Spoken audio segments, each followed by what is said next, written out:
Reporter Normandie Jeune. Radio, web TV, presse écrite. Et Kylian, je suis actuellement dans un atelier avec plein de machines. Je te vois pas, t'es où? Ah si, c'est bon, j'arrive. Bonjour Brice, comment vas-tu? Ça va, merci, et toi? Ça va très bien, merci. Je suis actuellement sous une affiche concernant les Olympiades des métiers, avec certaines compétitions qui se sont passées à certains endroits à certains moments. Dessus, on voit aussi le nom des champions. Jérémy, aurais-tu plus d'informations à propos de ce sujet, s'il te plaît? Mais tout d'abord, place au jingle. Bonjour à tous, bienvenue au lycée Paul Cornu. Aujourd'hui, on va vous présenter le nouveau thème de la Web TV qui sera les Normands connus. Pour premier personnage, on va parler de Gustave Flaubert, ce très célèbre écrivain. Et Elliot, ce serait quand même mieux si on pouvait inviter Élise Lucet, François Hollande et Chonu pour parler de la liberté d'expression et de la laïcité. Clément, ils viendront jamais. Mais bon, passons à notre deuxième personnage. Notre deuxième personnage est un mathématicien très connu. Il s'appelle Pierre-Simon de Laplace. Et... Oh, c'est quoi tous ces chiffres? C'est Laplace qui écrit ça? Ça commence vraiment à me siffler la cocotte. Et je pense qu'avec un gars comme Thomas Pesquet, les équations, il me les envoie en orbite. Mais Noah, t'es sur la Lune. Mais Thomas Pesquet ne viendra jamais. Mais bon, passons à notre troisième personnage. Notre troisième personnage est un ingénieur très connu qui s'appelle Monsieur Paul Cornu, qui est né le 15 juin 1880. Oh non, Elliot, pour milliard, je me suis planté dans le fossé. Pourquoi on n'inviterait pas Esteban Ocon et Gasly pour pouvoir m'entraîner? Parce que sinon, je crois que je vais me mettre à la coponée. Mais Nicolas, je vois bien Pierre et Esteban revenir en Formule 1 de la 13. Tu rêves quoi. Mais bon, revenons à notre sujet. Le quatrième personnage est Balavoine. Balavoine, très célèbre chanteur. Ah là là, qu'est-ce que c'est galère de faire du piano. Et surtout sans aide. Eh Elliot, et si on invitait Orelsan, Grange et Petit Biscuit pour voir comment eux ils font de la musique? Mais bon, Valentin, les gars, ils ont pas que ça à faire. Mais bon, revenons à notre sujet principal. Pour notre cinquième personnage, nous allons parler de René Fenouillère, qui a joué au FC Barcelone. Eh Elliot, ça te dit pas, on organise un match et on joue contre Jessie Deminguet et sa sœur Anastasia, comme c'est des bons Normands. Vive la Normandie. Rêvez les gars, ce n'est pas possible. Mais bon, revenons à notre sujet principal. Pour le sixième personnage, j'ai choisi André Even, qui est un basketteur très connu. Il a été médaillé olympique avec l'équipe de... Elliot, pourquoi on n'inviterait pas Tony Parker, Marie Johannes ou Nicolas Batum, qui sont vivants et qui sont normands? Non mais les gars, Tony Parker et Batum, non mais... Enfin bref, laissez-le. Donc pour notre septième personnage, nous allons parler de Sainte-Thérèse, née à Alençon. Eh mais Elliot, on entend parler de garçons dans ta web TV. Pourquoi on n'inviterait pas une fille ou deux, ce serait intéressant? Eh mais y a pas une Normande qui est devenue Miss France? Bah si, on a qu'à l'inviter, tiens. Oh franchement bien joué, je m'y attendais pas celle-là. Faire venir les Miss. Non mais... Donc pour notre huitième personnage, nous allons parler de Bourvil, un acteur très connu, né le 27 juillet... Non, vous n'avez jamais été animateur? Non. Vous parlez des langues étrangères au moins? Non, mais j'ai un CV là. Mais c'est le pire CV que j'ai fait de ma vie, ça. Eh Elliot, si on n'inviterait pas Valérie Lemercier et Franck Dubosc pour la web TV? Non mais les gars, faire venir Franck Dubosc et Valérie Lemercier, non mais ça c'est vraiment le bouquet final. Hein. Faire une web TV avec les morts, je sais faire. Mais faire une web TV avec vos vivants, je sais pas faire. Jérémy, moi c'est Enzo, nous sommes élèves en section usinage et vous souhaitons la bienvenue à toutes et à tous qui nous regardez partout dans le monde. Nous sommes super contents de vous accueillir aujourd'hui sur le plateau de cette web TV.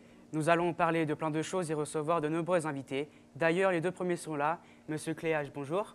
Bonjour. Monsieur Barbier, bonjour. Nous avons voulu commencer par vous, car sans vous, tout ça ne serait pas possible. Donc au nom des élèves et des professeurs, nous voulions vous remercier chaleureusement. Je me tourne à notre premier invité. Alors, pouvez-vous vous présenter en quelques mots? Oui, donc Denis Lecléache. Je suis un ancien enseignant et puis j'ai embrassé la carrière de chef d'établissement pour une quinzaine d'années, dont 2 ans, et je débute ma 3e année ici, au lycée Paul Cornu. pouvez-vous nous dire où nous sommes actuellement? Nous sommes dans les ateliers et plus particulièrement dans le temple de l'usinage et du fraisage où, vous avez parlé tout à l'heure de l'Olympiade des métiers, il y a eu quelques élèves brillamment formés ici puisqu'ils ont été décorés à diverses mesures au niveau mondial, européen, voire et français d'ailleurs, dans cet atelier et formés par les professeurs qui sont dans cet atelier. Bien. Présentez-nous le lycée. Alors le lycée, c'est un vaste lycée.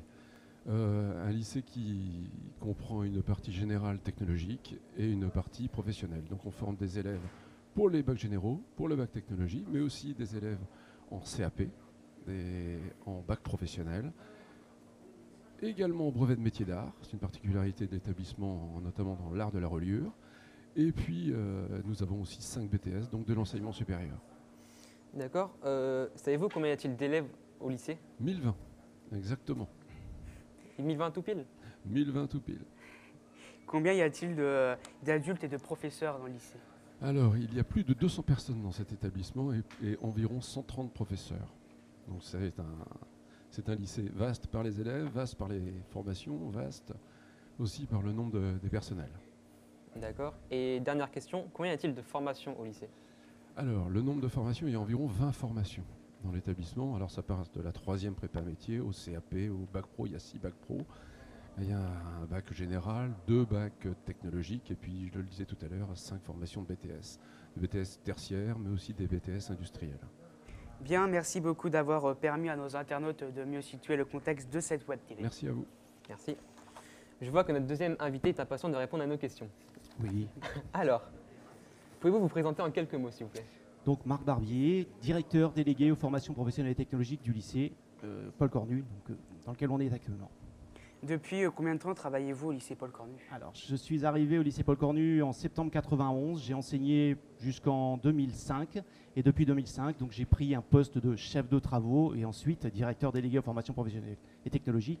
C'est-à-dire que je suis en responsabilité des formations professionnelles et technologiques, des plateaux et de la pédagogie en fait, développée sur ces plateaux. D'accord. Avez-vous un rôle important au lycée? J'ai un rôle au lycée important, c'est un rôle parmi l'ensemble des personnels que citait M. Lecléache tout à l'heure. On a tous un rôle à jouer et on a tous à apporter pour que les élèves soient dans les meilleures conditions possibles. Donc un rôle important, pas plus que tout le reste du personnel. Pouvez-vous nous dire ce que c'est, en 2-3 mots, ce que c'est qu'un technicien d'usinage? Alors, un technicien d'usinage, c'est quelqu'un qui, à partir d'un dessin de définition, c'est-à-dire un plan de la pièce, va devoir fabriquer cette pièce-là. Donc il y a 2 spécialités. On a soit le tournage, soit le fraisage, mais je pense que vous allez développer tout ça dans la journée, donc je ne vais pas rentrer dans le détail. Et donc l'objectif du technicien d'usinage, c'est de prendre en main ce dessin de définition et d'obtenir une pièce qui va permettre de se monter dans un ensemble. Ok, pouvez-vous nous expliquer le tableau des médailles qu'on a vu tout à l'heure avec Brice et Kylian? Alors le tableau des médailles, c'est non seulement le tableau des médailles, mais c'est aussi le tableau de tous ceux qui ont participé aux sélections régionales, nationales, et bien sûr international. Donc là, c'est plus des sélections, bien sûr, c'est des compétitions pour ce qui concerne le national et l'international. Et donc là, vous avez sur ce tableau-là la liste des gens qui ont participé et qui ont quelquefois brillamment réussi. Et donc c'est l'ensemble de ces noms-là qui sont sur ce tableau des médailles. Pouvez-vous nous expliquer en quelques mots ce que c'est les Olympiades? Alors, les Olympiades, c'est donc une compétition qui réunit beaucoup de métiers. Donc je ne me rappelle plus exactement le nombre de métiers, mais donc qui réunit beaucoup de métiers et qui font participer des gens qui sont en dessous d'un certain âge, des spécialistes de chaque métier, donc qui passeront d'abord par des sélections régionales pour pouvoir ensuite monter dans les différentes compétitions pour pouvoir obtenir le Graal, c'est-à-dire champion du monde. Bien, merci messieurs pour vos réponses. Merci. On va maintenant vous parler de notre fil rouge. Tout au long de l'émission, nous allons retrouver nos envoyés spéciaux à l'atelier qui vont suivre les étapes d'un entraînement pour les Olympiades. Alors Brice et Kylian, je vois que vous êtes avec du monde. Oui, effectivement, on est en compagnie de 4 personnes qui vont se présenter individuellement. Je suis avec M. Gerbeau. Pouvez-vous vous présenter et présenter votre candidat, s'il vous plaît? Bonjour Brice, donc M. Gerbeau, je suis enseignant au lycée Paul Cornu en usinage et à côté de moi j'ai Guillaume, mon poulain que je prépare pour les Olympiades. J'ai oublié de dire que j'étais juré et coach normand pour le tournage. Merci. Merci Brice. Je vais maintenant demander à Monsieur Dezolme qui se présente avec son champion. Bonjour Kylian, donc moi c'est Monsieur Dozolme, je suis enseignant au lycée Paul Cornu depuis un moment et aussi dans les Olympiades depuis un moment. Je suis juré normand pour le fraisage. Je vais vous présenter mon petit poulain aussi à moi, c'est Valentin Beuzelin. Et puis on va vous parler pendant l'émission en fait de qu'est-ce que c'est qu'une épreuve des Olympiades des métiers à travers un fil rouge et on va disséquer ce qui se passe étape par étape. Merci pour cette présentation. On va directement repasser à Enzo car il me semble qu'il y a du monde autour de lui. Avant de faire la connaissance de nos nouveaux invités, nous allons passer un reportage sur les Olympiades. Alors les Olympiades, c'est quoi? Reportage. Je vais vous présenter l'historique des Olympiades des métiers. Tout commence en 1947. C'est l'Espagne qui organise la première compétition nationale des Olympiades des métiers. 7000 jeunes y participent. Hey Doc, tu savais qu'en 1947, c'est la naissance de la Renault 4 chevaux de Picsou et de la marque Ferrari. C'est aussi l'année de l'invention du défibrillateur. Merci Marty pour ton intervention, mais revenons à notre sujet. Fort de son succès, l'Espagne ouvre la compétition à d'autres pays. C'est en 1950 qu'elle organise la première compétition internationale. Hey Doc, tu savais qu'en 1950, c'est la naissance de Cendrillon, de Snoopy et du Club Med. C'est aussi l'année d'invention du stylo Bic. T'en as besoin pour l'école. Merci Marty pour cette deuxième intervention. Mais revenons à notre sujet. En 1955, c'est la première participation de la France aux Olympiades des métiers. Eh Doc, tu savais qu'en 1955, c'est la naissance du premier sous-marin à propulsion nucléaire et aussi du premier parc Disneyland. Tu savais aussi que Rosa Parks avait refusé de céder sa place à un blanc dans un bus cette année-là? Merci Marty pour cette troisième intervention, mais revenons à notre sujet. En 1970, nous avons la première compétition internationale qui est organisée en dehors de l'Europe. Elle se déroulera au Japon. Eh Doc, tu savais qu'en 1970, c'est la naissance de la marque Playmobil, que le Japon lance son premier satellite et que Concorde atteint 2 fois la vitesse du son. Merci Marty pour cette quatrième intervention, mais revenons à notre sujet. En 1985, nous avons la première participation d'une femme en équipe de France. Eh Doc, tu savais qu'en 1985, c'est la naissance de la marque Windows Microsoft. Coluche ouvre son premier restaurant du cœur. Le record de froid en France est enregistré à Mout avec 41,2 degrés Celsius. Merci Marty pour cette cinquième intervention, mais revenons à notre sujet. En 1994, les premières compétitions régionales sont organisées. Eh Doc, tu savais qu'en 1994, c'est la naissance de la PlayStation et de la découverte de la grotte Chauvet? Merci Marty pour cette sixième intervention, mais revenons à notre sujet. En 2019, à Kazan en Russie, c'était les 45e Olympiades des métiers. Il y avait 56 métiers en compétition, 84 pays, 1600 compétiteurs et dans un parc d'exposition de 7,5 hectares. Ah, on me dit dans l'oreillette qu'il n'y aura pas d'intervention de Marty. Voilà, je vous ai présenté l'historique des Olympiades des métiers avec quelques difficultés.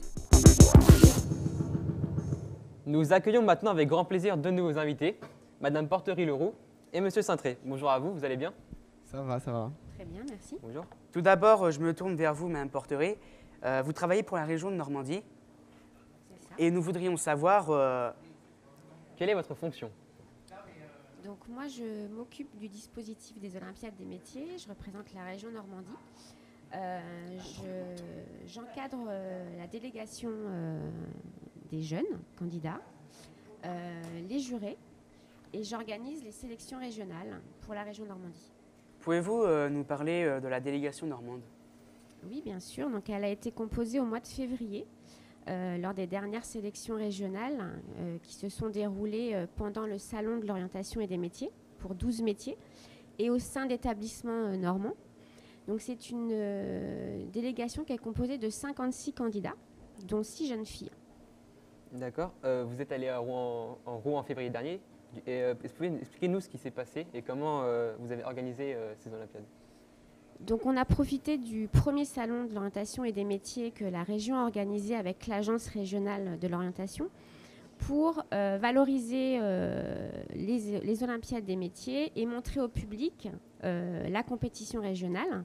Donc on a mis en scène 12 métiers au sein du parc des expositions de Rouen. Et on a eu des partenaires, des établissements supports, qui ont organisé au sein de toute la Normandie les épreuves des sélections régionales. Et ça s'est clôturé par une remise des médailles et la présentation de l'équipe normande des métiers. Maintenant, vous préparez, je suppose, vos préparations pour les Olympiades de Lyon. Quel travail supplémentaire cela vous donne ? Alors, ce n'est pas un travail supplémentaire, c'est la continuité des choses. On est, nous, à la région, sur tout le volet logistique du déplacement pour la compétition. On encadre les jeunes pour les week-ends de préparation physique et mentale, où ils sont encadrés par des professionnels, des coachs mentaux et physiques. Et on doit organiser donc, tous les déplacements, toute la délégation et coordonner le lien entre les jurés coachs et les candidats. Et on a une petite particularité, bien évidemment, cette année avec le contexte sanitaire où la compétition va être majoritairement à Lyon, mais va avoir également lieu en novembre pour 4 métiers. D'accord, merci beaucoup. Maintenant, je me tourne vers toi, Gabriel. Comme on s'est déjà vu pas mal à l'atelier, est-ce que tu nous autorises à te tutoyer? Bien sûr, il n'y a pas de souci. Donc, première question, peux-tu te présenter? Du coup, je m'appelle Gabriel Cintré, je suis un ancien élève du lycée Paul Cornu et j'ai représenté le métier du tournage pour l'équipe de France à l'international à Kazan. Pourquoi as-tu fait cette compétition? Pourquoi je l'ai faite? Déjà parce qu'on m'a proposé de la faire. Donc une fois que j'ai mis le pied dedans, j'ai pu réussir à m'en sortir et j'ai tout fait pendant 5 ans, que de la compétition à chaque fois. quelle a été ta sensation après ta victoire à Caen? Ma sensation, un gros soulagement. J'ai pu prendre un grand bol d'air, respirer. C'était une étape qui s'est terminée pour moi et justement une nouvelle étape qui commençait. Et donc c'était un gros soulagement, mais je savais que ce n'était pas terminé, qu'il y avait encore des sélections pour arriver à une équipe de France que j'attendais tant, quoi. D'accord. Et je crois que tu as un nouveau rôle maintenant au sein de la délégation normande, celui de team leader. C'est Est-ce ça. que tu peux nous en dire plus? Je peux vous en dire plus, oui, parce que Delphine ne nous a pas cités dans la délégation. Elle a cité les coachs des professionnels, mais effectivement, j'ai rejoint Guillaume Leroux, qui était déjà le team leader de la région l'année passée. Et donc maintenant, je travaille avec Delphine et toute l'équipe région pour aider notre délégation, notre équipe à se rendre compte de ce qu'est une compétition nationale, à pouvoir justement gérer les imprévus et mettre vraiment un pied déjà dans cette compétition avant qu'ils y soient et qu'ils puissent se rendre compte de ce que ça va être et de ce qu'ils peuvent obtenir par la suite, quoi. Bien, merci et encore bravo. Merci. De rien. Bien, depuis le début de l'émission, vous entendez parler d'usinage. Vous voulez en savoir plus? Et bien voilà de quoi répondre à vos questions. Reportage. Bonjour à tous et à toutes. Aujourd'hui, nous sommes au lycée Paul Cornu qui se situe à Lisieux et plus particulièrement dans la section usinage. Alors l'usinage, qu'est-ce que c'est? C'est la réalisation de pièces mécaniques à l'aide de matières brutes. Donc comme je l'ai dit précédemment, on part d'une matière non travaillée et on en fait une pièce pour l'aéronautique, l'automobile ou l'agricole. Et c'est des pièces qui sont plus ou moins précises. On est sur des tolérances à 0,02 centièmes, mais ces pièces sont réalisées à l'aide de machines numériques. Et c'est ici que tout commence, dans un bureau de DAO, dessin assisté par ordinateur. C'est ici que la pièce va prendre vie à partir d'un plan donné par le client. Ensuite, nous allons aller sur un logiciel qui s'appelle SolidWorks, où on pourra dessiner la pièce et la mettre à l'échelle, avec toutes les cotations. Après avoir mis toutes les cotations aux normes, la pièce pourra être mise en 3D. Ensuite, nous allons commencer avec un logiciel qui s'appelle Mastercam, où on va pouvoir programmer les parcours outils et qui va permettre de valider l'usinage en observant étape par étape. Et dès que tout cela est fini, on envoie tout sur machine. Les programmes sont envoyés sur fraiseuse, appelé dans le monde de l'entreprise un centre d'usinage. La particularité d'un centre d'usinage, c'est qu'elle peut avoir trois axes. L'axe X qui se déplace de gauche à droite, l'axe Y d'avant en arrière et l'axe Z de haut en bas. Dans un centre d'usinage, nous travaillons principalement des pièces prismatiques. La pièce est serrée dans un étau qui est placé sur une table et pendant l'usinage, c'est la table qui est en mouvement sur l'axe X et Y. Et l'outil qui va se déplacer seulement sur l'axe Z, qui va pouvoir permettre à usiner la pièce. Pour la réalisation de pièces cylindriques, on utilise ce qu'on appelle un tour à commande numérique. Ici, la machine n'a que deux axes de déplacement, l'axe X et l'axe Z. La différence notable est que la pièce n'est pas immobilisée dans un étau, mais dans ce qu'on appelle un mandrin, qui tourne sur lui-même et permet la mise en mouvement de la pièce. L'outil, quant à lui, est fixe et va faire différentes passes en suivant un profil donné lors de la programmation en DAO. L'outil dispose d'une partie coupante qui permet, lors de son passage, de créer l'enlèvement de matière. Cette machine peut atteindre les 2500 tours minute. Ici aussi, des réglages sont nécessaires. Ils permettent de déclarer l'origine programme en bout de pièce et va donner donc les clés nécessaires à la machine pour usiner dans de bonnes conditions et sans risque de casse. En conclusion, l'usinage est rapide, onéreux, mais c'est aussi un métier de précision et de logique basé sur un travail d'équipe. J'espère que ce reportage vous a permis de mieux comprendre ce qu'est les Olympiades des métiers. Nous allons accueillir maintenant deux nouveaux invités, Monsieur Dozolm et Monsieur Gerbeau, bonjour. Bonjour. Bonjour. Donc on va essayer d'être gentil avec eux parce que c'est nos profs. Première question, est-ce qu'on va avoir une bonne note après? On va attendre la fin pour voir. Ouais, si vous êtes bon peut-être, mais sinon c'est sûr que non. Allez, commençons avec vous, Monsieur Dozolm. Comment avez-vous eu l'idée de participer aux Olympiades des métiers? Alors les Olympiades des métiers, c'est très simple. On a été contacté par une personne de la région il y a 10 ans. Donc cette personne s'appelait Michael Taoui. Et il nous a proposé d'intégrer cette aventure. Donc nous, au début, très sincèrement, on n'y connaissait absolument rien. Et puis on s'est un peu renseigné. Et puis Monsieur Taoui nous a dit aussi que par ce biais-là, on pourrait peut-être avoir un peu plus de moyens pour le lycée. Donc on y a vu un bon tremplin pour améliorer les conditions de travail des élèves et par là même nos conditions de travail évidemment. Monsieur Jarbeau, quel est votre rôle dans cette compétition? Donc mon rôle, au niveau de la région, on est juré et coach.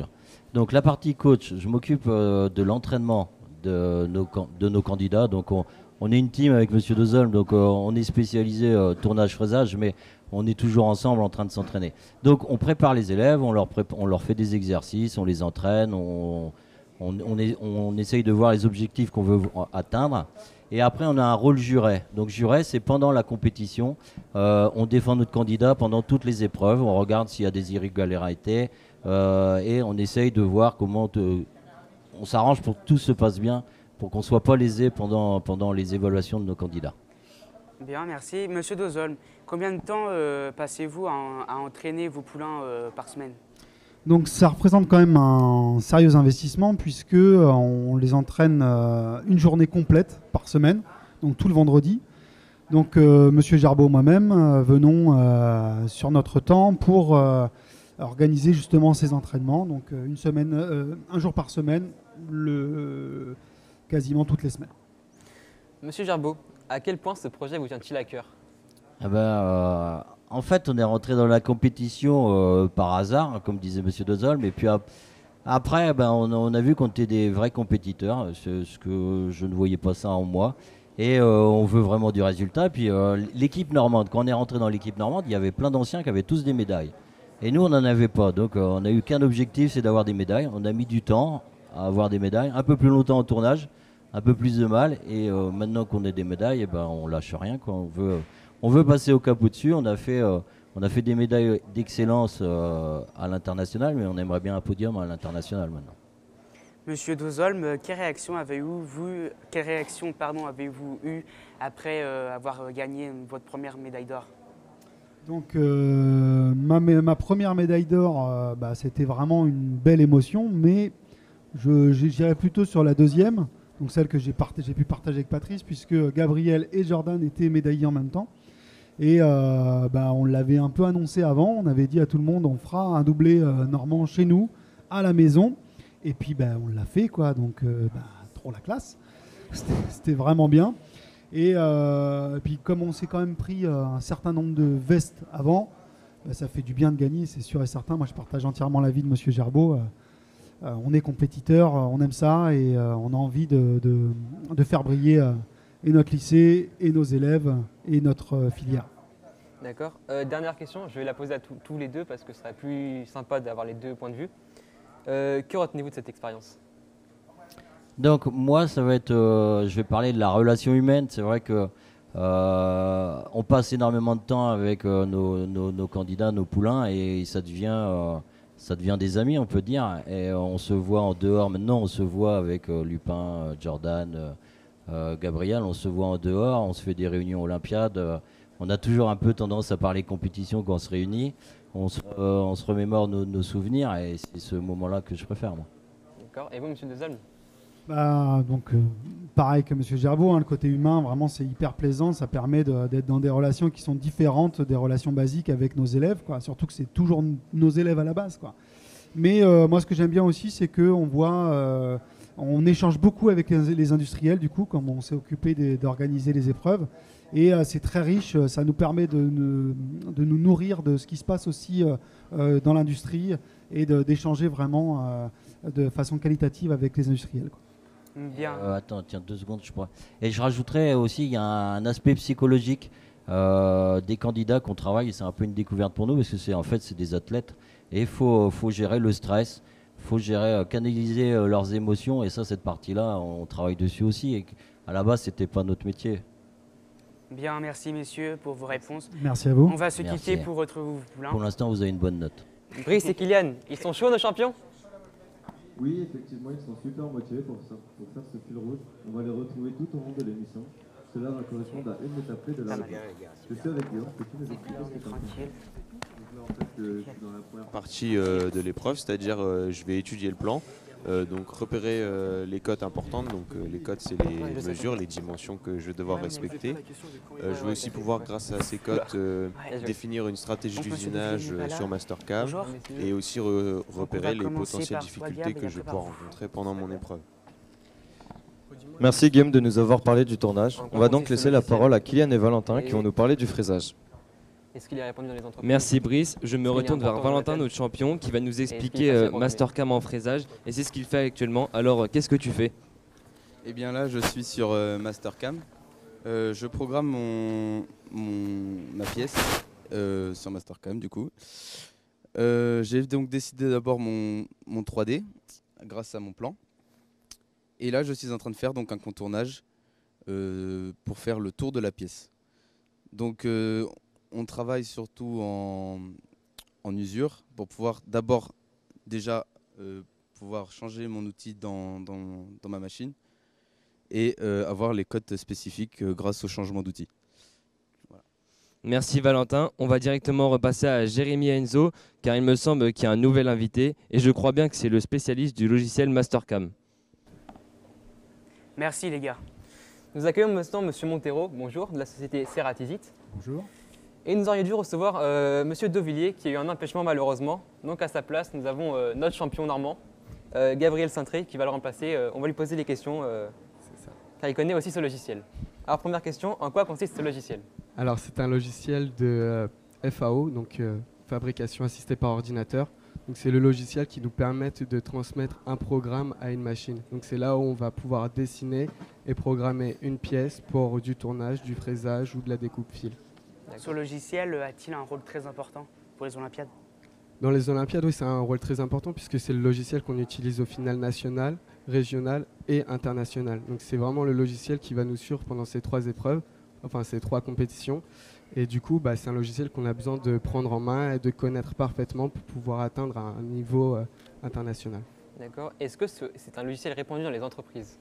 Ouais, c'est un des logiciels les plus répandus déjà en France et mondialement. Et même moi, dans mon entreprise, c'est un logiciel que j'utilise presque tous les jours. Donc c'est un logiciel très très répandu dans les entreprises. Est-il facile de programmer sur ce logiciel? Alors facile de programmer sur un logiciel, que ce soit celui-là ou sur un autre, je dirais pas forcément. Après une formation, oui c'est sûr. Et après avoir d'expérience et après avoir manipulé le logiciel, oui ça commence à prendre en main et ça devient facile. Mais aux abords, non, c'est pas un logiciel qui est simple d'utilisation. Bien, merci beaucoup. C'est beaucoup plus clair pour nous et pour nos internautes. J'entends dans mon oreille que Valentin et Guillaume ont fini leur pièce d'Olympiade dans un temps record. Ils étaient super rapides. Et c'est quoi l'étape suivante, les gars? Effectivement, mais d'abord, savez-vous à quoi reconnaît-on un bon artisan? C'est facile grâce à la qualité de ses outils. Donc je me retrouve avec Valentin, encore notre champion, qui va nous présenter les outils qu'il utilise et à quoi ça sert. Bonjour Kylian, donc là je suis en train de te présenter mes outils. Donc ça c'est une fraise boule de 10.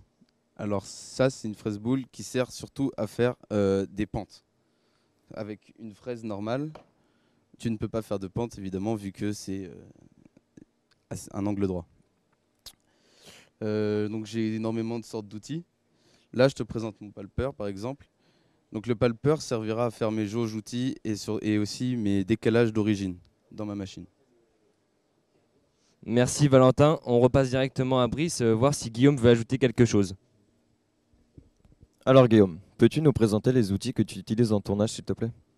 Bien sûr, donc là je suis à la 2e étape de l'épreuve, donc le montage des outils. Donc ici tu peux voir qu'il y a mon outil d'ébauche. C'est l'outil qui va me servir en fait à retirer le plus de matière possible. Et mon 2e outil, c'est mon outil à gorge, c'est l'outil que j'utilise principalement grâce à mon coach Gabriel et Monsieur Gerbeau. Et donc cet outil-là va venir en supplément de l'outil d'ébauche. Il va aider à atteindre les zones qui n'ont pas été accessibles par l'outil d'ébauche. Et donc là, j'ai à peu près tous les outils de l'épreuve et je vais pouvoir les jauger, donc c'est-à-dire informer la machine de leur dimension. Et ensuite, je vais pouvoir usiner. Merci Guillaume. À vous le plateau. C'est impressionnant tous les outils qu'ils peuvent utiliser.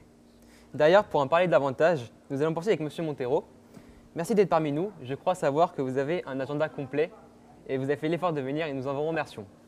Oui, bonjour, effectivement, mais je ne voulais pas manquer cet événement parce que je pense que c'est vraiment très important d'accompagner cette action. Merci. Bien, première question, pouvez-vous vous présenter en quelques mots? Oui, donc je m'appelle Jean-Charles Monteiro, je suis le responsable national pour le groupe Ceratizit, que apparemment vous connaissez. On représente. Voilà, donc nous fabriquons des outils, mais notre métier principal, c'est la fabrication de carbure de tungstène. Et grâce à ce carbure de tungstène, on réalise des outils que vous pouvez voir, donc des plaquettes, des forêts, tout ce que l'on peut imaginer pour obtenir des pièces de haute précision. D'accord. Qu'aimez-vous dans votre métier? Ben, écoutez, la diversité. C'est-à-dire qu'en fait, on touche à tous les domaines. Vous avez toujours besoin d'une précision, des pièces qui doivent s'imbriquer les unes dans les autres, qui vont être, dans certains cas, au micron, d'autres au moins au centième. Et on va toucher tous les domaines. Ça va de l'informatique, en passant à l'aéronautique, l'automobile. Enfin, vraiment, c'est très, très, très large. Et donc, c'est vraiment varié. Ça, c'est vraiment un point très important. Et depuis combien de temps vous travaillez dans ce domaine? 20 ans. Cette année, j'ai fait mes 20 ans. Ça commence à faire. Hein. Ah, ça commence. Pouvez-vous nous expliquer votre parcours scolaire pour arriver à ce métier? Alors, il est un peu atypique, c'est-à-dire que j'ai fait un bac plus 2 technique. À l'époque, ça s'appelait un bac E. Je ne sais pas si ça existe toujours. Non, ça doit être sciences techniques. Non, c'est fini. Merci Gabriel. Et donc après, j'ai voulu voir un peu ce qui se passait dans le monde et je suis revenu refaire des études en France. Donc c'est un peu atypique. D'accord. Bien, pensez-vous que ce genre de concours puisse donner aux jeunes l'envie de travailler dans ce métier? Je l'espère.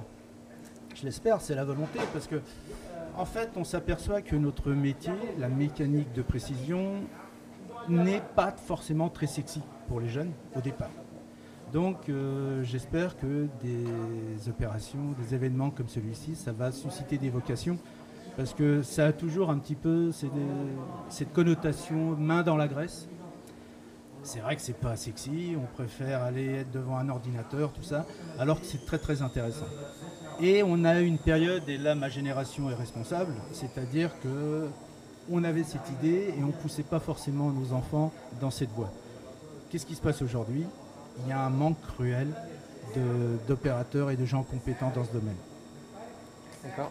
Que pensez-vous des jeunes qui participent aux Olympiades des métiers? Je crois que j'ai déjà répondu. Pour moi, c'est très bien. Et surtout quand ils sont couronnés de succès, comme ça j'espère que ça va susciter des vocations et on va voir de plus en plus de postulants à cette filière. D'accord. Merci. On va retrouver à l'atelier pour voir où en est notre fil rouge. Oui, c'est Kylian, c'est à vous. C'est ma pièce pour pouvoir ensuite tarauder et la pièce sera bientôt finie. Merci Brice. Et chez toi, ça a donné quoi? Guillaume, peux-tu nous dire ce que tu es en train de faire? Alors là, en fait, je suis en train de faire la phase 20, donc c'est-à-dire que j'ai fini le premier côté de ma pièce, je l'ai retourné et je vais pouvoir usiner l'autre côté. Tu n'as pas encore fait voler ta pièce, petit clin d'œil à notre champion Gabriel. Trêve de plaisanterie, Jérémy et Enzo, vous aurez plus d'informations sur ces machines? D'informations vous, hein. Par contre, nous avons la chance de recevoir sur le plateau M. Christophe Collery de la société FIHT. Bonjour. Qui lui connaît bien ces machines. Saluons également M. Boto de la société Mitutoyo. Bonjour. Bonjour. Monsieur Collery, bonjour. Bonjour. Merci d'avoir accepté de venir. Avec grand plaisir. Quel métier faites-vous? Alors donc, moi je suis représentant en machine-outil, principalement pour la marque AS, qui est un constructeur américain basé en Californie. Pouvez-vous nous présenter votre entreprise FIHT? Alors FIHT, ça veut dire fourniture industrielle de haute technologie.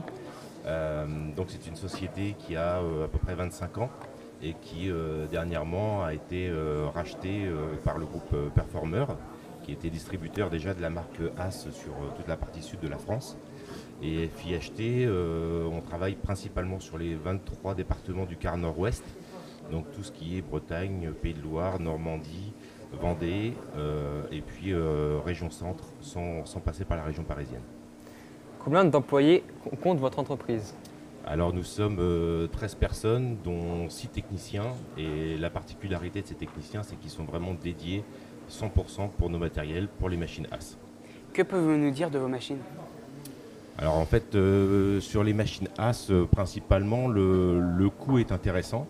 Là où certains parlent de machines plutôt low cost ou d'entrée de gamme, en fait c'est toute une philosophie qui est mise en place par rapport à la fabrication de ces machines-là, sur le principe de la standardisation. Donc en fait il y a énormément de pièces qui sont des pièces communes à toutes nos machines, ce qui permet de réduire considérablement les coûts et pour le coup d'être très très bien placé pour l'industrie, l'éducation et tout l'ensemble des différents secteurs d'activité de notre métier.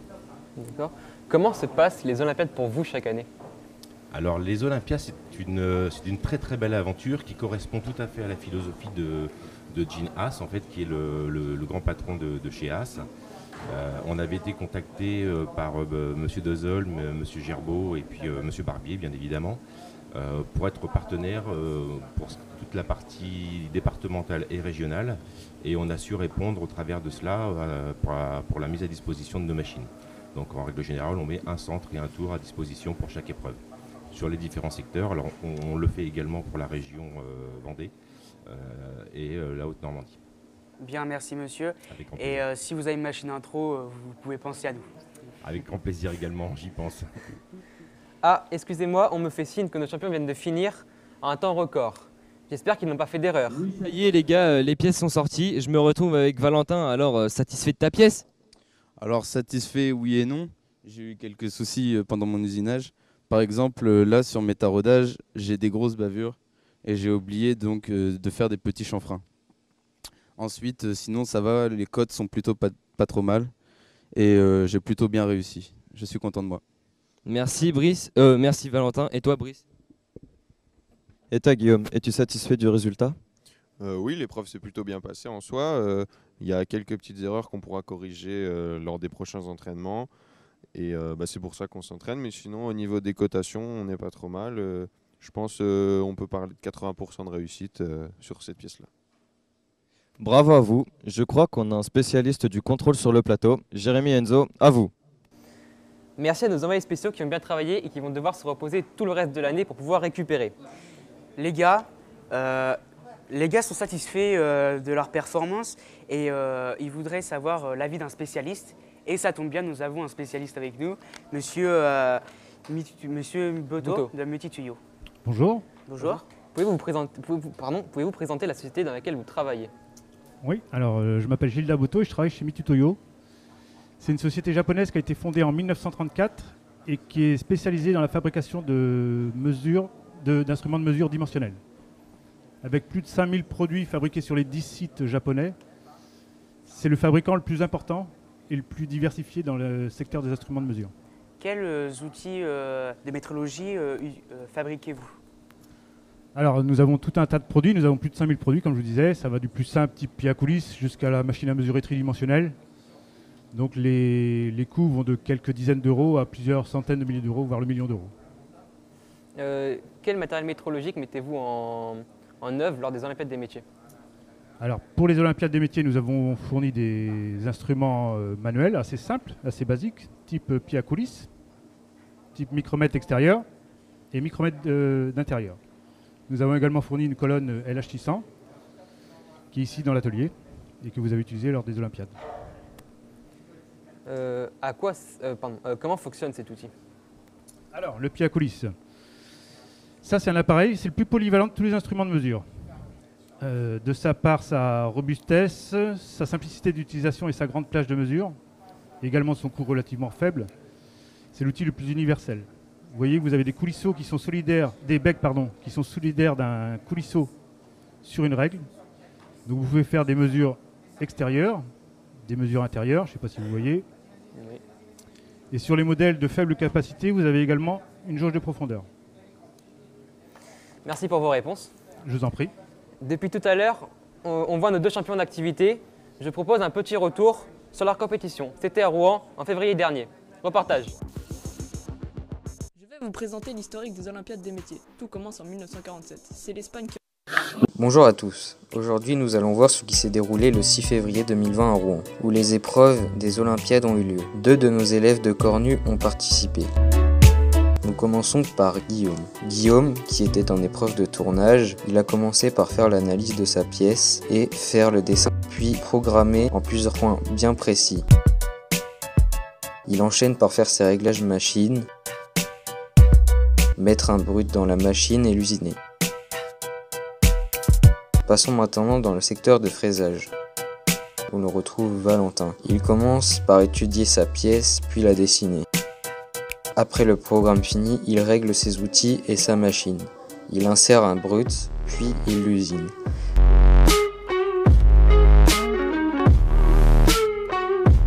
Et voilà, nous retrouvons Guillaume et Valentin médaillés d'or.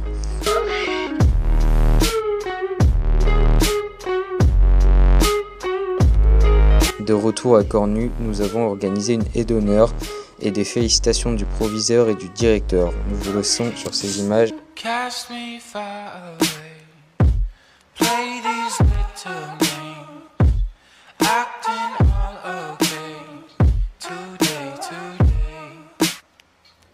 Cast me far away, play these little games, acting all okay, today, today.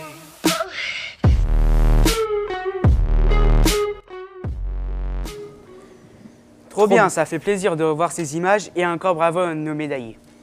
Rémi, tu te rappelles quand on était à Rouen, tout ce qu'on a vécu là-bas, on a découvert de beaux industriels, enfin de belles personnes. Oui, et ça nous a plutôt donné l'envie de participer aux Olympiades et plus faire découvrir le métier d'usinage. Puis même, on a même pu essayer le vélo qu'on a usiné avec les outils Ceratisite. On a pu essayer plein de choses à Rouen et vraiment c'était une bonne expérience. Une très bonne expérience pour moi aussi. Encore bravo à nos médaillés. En parlant de médailles, on ne vous a pas encore parlé de Jordan qui s'entraîne pour les championnats d'Europe. Malheureusement, il est en préparation du côté de Toulouse, mais on l'a quand même interviewé la semaine dernière. Voilà le reportage de Jordan. Reportage. Bonjour. Bonjour. Peux-tu te présenter? Alors moi c'était Jordan Gardeau, 21 ans, ancien élève de Paul Cornu. Explique-nous ton parcours au lycée Paul Cornu et des Olympiades. Moi à Cornu j'ai commencé en 3e. C'est Baptiste Ozom qui m'a repéré pour que je vienne dans la section. Et les Olympiades je les fais depuis que je suis en 2e année de bac. Comment vois-tu ta préparation pour les Olympiades? Moi je la vois très bien parce que j'ai arrêté les études exprès pour m'entraîner tous les jours ici. Et je veux vraiment faire un résultat. T'attends-tu à avoir de la concurrence aux Olympiades? Il va forcément avoir de la concurrence parce que c'est le meilleur de chaque pays européen. Donc faut s'attendre à tout. Comment te sens-tu pour ces Olympiades? Plutôt stressé ou excité? Il y a un peu des deux. Je me sens stressé parce que je me demande si je vais y arriver ou est-ce que je vais être le meilleur. Et je suis excité parce que j'ai envie d'y aller et de tout donner. Aimes-tu ce que tu fais? J'aime ce que je fais parce que sinon je serais pas ici tous les jours à faire des modules, à me dépasser et à me sortir de ma zone de confort. Le challenge des épreuves? Et le challenge, ouais, ça revient au même. Donc voilà, me pousser au bout et donner tout ce que j'ai. Il y a une semaine, tu étais en semaine de préparation physique et mentale. Comment ça s'est passé? Alors c'était difficile parce que j'ai fait du sport tous les jours. Mais comme on le fait en équipe, ça passe vraiment mieux et on donne tout ce qu'on a. Merci. De rien. Monsieur Montero, on vous a fait revenir sur le plateau TV parce que vous jouez un rôle important pour les Olympiades de Jordan. Merci. Comment Ceratisite va-t-elle accompagner Jordan dans sa préparation pour la compétition européenne? Écoutez, sur un aspect purement matériel, on va lui fournir tous les outils nécessaires pour qu'il puisse s'entraîner, qu'il puisse se préparer dans les meilleures conditions. Et on accompagne surtout ses professeurs également, qui sont ceux qui ont réussi à nous convaincre que l'aventure était belle. Où se trouve le berceau de Ceratisite? Le berceau du groupe est perché sur un lac au milieu du Tyrol à 1000 mètres de hauteur. Donc c'est assez vieux. En revanche, en France, on est basé sur la région parisienne. Okay. Donc pour vous, le Tyrol, c'est en Autriche. Hein. Ok. C'est gentil ça. Est-ce que vous irez voir Jordan pendant la compétition à Graz? Écoutez, ça se trouve en Autriche, donc on va probablement aller le rencontrer, aller le supporter. Et même on avait envisagé de faire une visite de notre usine, parce l'Autriche est un petit pays, on n'est pas très loin, et ça aurait été intéressant, je pense, qu'il puisse venir nous rendre visite sur le chemin du retour. Mais ça, on va essayer de voir avec Baptiste si c'est possible. Bien, merci. Ça fait vraiment plaisir de voir des professionnels qui soutiennent des élèves et des professionnels. Merci à vous de m'avoir invité. Monsieur Deuzelm, comment est née cette collaboration entre un professeur de l'éducation nationale et un industriel? Très simplement, en fait, il y a 2 ans, on a réalisé un premier clip de promotion pour la filière usinage, les Olympiades et les jeunes au lycée Paul Cornu. Et dans ma mailing list, j'avais un certain monsieur Costa qui travaille à Ceratizit et qui a bien gentiment transmis, parce qu'il a trouvé l'idée intéressante, à monsieur Montero, qui est le directeur France. Et monsieur Montero, comme l'esprit et cette initiative lui a bien plu, il est venu nous rencontrer et tout de suite, ça a matché et on a pu avoir des industriels dans notre centre de formation, ce qui est vraiment hyper intéressant. Et on lui a piqué un vélo. Alors ça, je ne sais pas si on en parle. Hein. Donc, pour la petite histoire, on a usiné un vélo. Donc on a voilà, il est là-bas. Je ne sais pas si on le verra à la caméra. Et monsieur Montero, monsieur Saint, qui travaille à Ceratizit dans la filière allemande, nous ont pris ce vélo pour comme moyen de communication dans leurs différents salons. Bien, monsieur Dozom, il y a quelques années, vous avez créé un clip Ici c'est Lisieux, et que je vous conseille d'aller voir sur YouTube. Je crois qu'il y a une Moi aussi. Oui, il y a une nouveauté, effectivement. Hier, on a mis en ligne un 2e clip. Donc, c'est un clip pour la promotion de nos trois nouveaux candidats, donc Jordan, Valentin et puis Guillaume. Donc, c'est un clip qui a été entièrement fabriqué au lycée Paul Cornu, avec quelques aides extérieures comme d'habitude, une super synergie, une super énergie lors du tournage. Et j'espère que le résultat vous plaira. Pourquoi avoir eu l'envie d'écrire un nouveau clip? Une nouvelle chanson, pardon. Je pense que justement, nous, ça fait un moment qu'on est sur cette énergie-là et qu'il ne faut pas laisser retomber le soufflet parce qu'on voit bien que vous, ça vous plaît, ça vous parle, qu'à partir du moment où on vous demande de faire des choses avec nous, vous les faites. Donc pourquoi s'en priver? Combien de vues espérez-vous avoir sur votre clip? Je pense que quand Kim Kardashian et puis Rihanna vont avoir liké notre clip, on arrivera à 2 ou 3 millions sûrement. Et est-ce qu'il y en aura d'autres dans le futur? Oui, ça paraît évident. À partir du moment où on a toujours l'envie et puis toujours des élèves formidables comme vous, on a envie de faire des choses. Merci. On ne va pas tarder à se quitter de cette Web TV. Merci aux invités d'avoir fait le déplacement. Merci à tous nos camarades qui ont fait un travail de fou. Merci aux profs qui nous ont embarqués dans cette aventure. Merci à Antoine et son équipe de l'association Culture et Nature qui ont assuré toute la partie technique. Merci aux personnels du lycée qui ont pu nous faire réaliser cette Web TV. Salut. Merci à vous.